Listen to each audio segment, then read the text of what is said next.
original attention obviously went to the United Kingdom, to the US, and to Gulf countries. But over the last few years, we realized that unless we looked beyond that, we would be missing out on very significant populations that were capable of and willing to donate.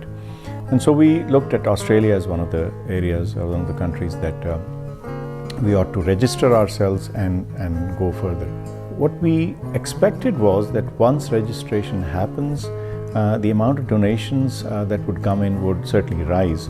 But I think we've been pleasantly surprised at the trajectory of things. I think it's certainly done much better than what we even expected from our experience in other places. It was formalized by the board of directors in Pakistan that we should have a separate entity established in Australia so that we can embark upon more community all over Australia in all states. This is now an opportunity for me to give back to my country after having visited Shaukat Khanum in Lahore and seeing all the great work that Faisal Sultan and his team are doing there.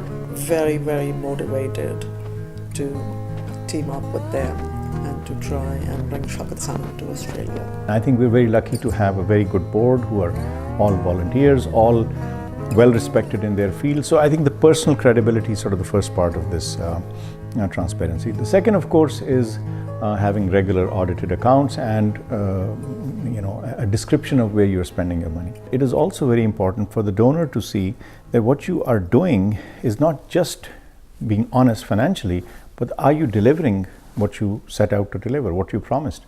It is the requirement of ACNC, and being in the corporate world for so long, I believe that transparency is the most important element, and we need to comply all those requirements of ACNC, and all our accounts are publicly available. And we focused a lot on delivering and providing that information freely and openly. I think it's been absolutely exciting, heartening, and really amazing to see the response that has come.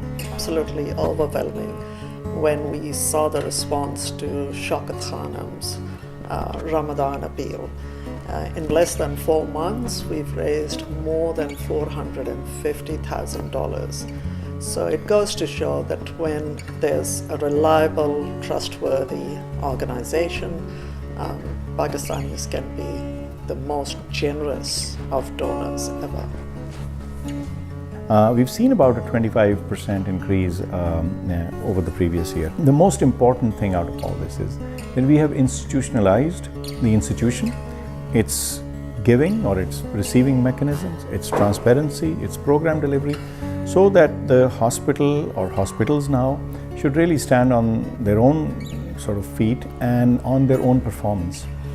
I need sincere people who can help us to go to the next step, and for which we are quite open for the volunteers in each state and around the countries around us. Later on, we plan to also expand our activities to other states and territories. So recently we've been to Western Australia, Canberra. We plan to also go to New Zealand and register the organization there. So I guess for the next 1 year, these are our main goals. What the Australian experience has shown us is that here possibly they are better organized, they are more focused, and I think that whatever they are doing to support this charity, this organization, is going to go a long way in helping to create a little bit more level playing field for the ordinary people in Pakistan. Cancer is a disease or a condition that impoverishes households and individuals, and I think if one can somehow take care of people during the worst time of their life, then I think you're making a difference for ordinary poor people. I think that itself is the biggest message and the biggest sell that our organization has had, and I think people have really stepped up to the plate. I'm thankful to all of them for doing this and for believing, and I think that we can really take this further. I do believe that Shaukat Khanum, then coming up in Karachi in the next 3 years, we're going to be starting construction soon, will really make a big difference.